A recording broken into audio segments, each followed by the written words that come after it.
አይኖቻችሁን ከፍቶ ሊያሳያችሁ ይችላል። እግዚአብሔር ሚስጥራትን ሊገልጥላችሁ ስለ ሰው ሊገልጥላችሁ ይችላል። ዊዝደም ውስጣችሁ ከሌለ ግን የተገለጠውን ነገር ለሰውየው መጥፊያ ልታደርጉት ትችላላችሁ። ሰምታችሁኛል? የምትናገሩበትን ዊዝደም ካላወቃችሁ ያያችሁት ነገር ሰውየውን ሊያጠፋው ይችላል። ለምሳሌ ሚዲያ ላይ አጋጥሟችሁ ሊሆን ይችላል። ትንቢቶች ለሰው ሲነገሩ እንደዚህ አርገ እንደዚህ ገብተ እንደዚህ ሆነ ምናምን ሰውየውን ከማቅናት አንዳንድ ትንቢቶች ያልፉና የሰውየው ሚስጥር ኤክስፖዝ ወደ ማድረግ ይሄዳል። እግዚአብሔር ስለማንም ሰው ቢናገራችሁ የሰውየው ሚስጥር አውጥታችሁ አደባባይ እንድትገልጡ ሳይሆን ሰውየው ማቅናት ስለሚፈልግ ነው የሚናገረው።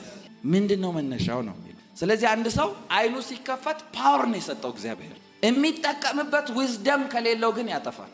ከምንም በላይ የውላችሁ እግዚአብሔር ዊዝደምን ሰጣችሁ ማለት እናንተ ሳትለፉ ነገሮችን የሚጎትት ፓወር አለው ዊዝደም ውስጥ። ዊዝደም ከየትኛውም ፎርስ በላይ አትራክሽን ፓወር በውስጡ አለበት። ከዛ ምን ይላል መጨረሻው? የእውቀትና እግዚአብሔርን መፍራት መንፈስ።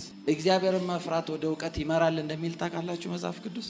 አሁን ለምን አንድ ላይ አድርጎ እንደሚወስዳቸው እያያችሁ ነው። እግዚአብሔር ዛሬ የጥበብን መንፈስ ነው አፈሳለሁ ያለኝ። የሆኑ ሰዎች ላይ ዊዝደም ይፈስባቸዋል።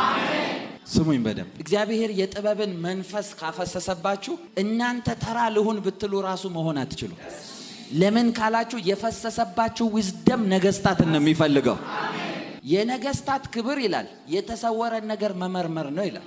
ያን ዊዝደም ሲሰጣችሁ ታዲያ የነገስታት ክብራቸው የተሰወረውን መመርመር ከሆነ እናንተ መገኛችሁ ነገስታት ጋር ነው ማለት ነው። አንዳንድ ሰው ምን አውቆ ይመስላችኋል የነገስታት አማካሪ ተብሎ የሚጠራው? እግዚአብሔር የዊዝደም ስፒሪትን እናንተ ላይ ያሳርፏል ማለት ለነገሮች ያላችሁን እይታ ይቀይራል። ሌላው በሚያይበት አይደለም የምታዩት። ዊዝደም የፈሰሰበት ሰው የሆኑ ነገሮች ሲመጡ እንደ ሌላው ሰው ሊያጠፉት እንደመጡ ሳይሆን የሚያውቀው እግዚአብሔር ኦፖርቹኒቲን እየሰጠው እንደሆነ ነው የሚያውቀው።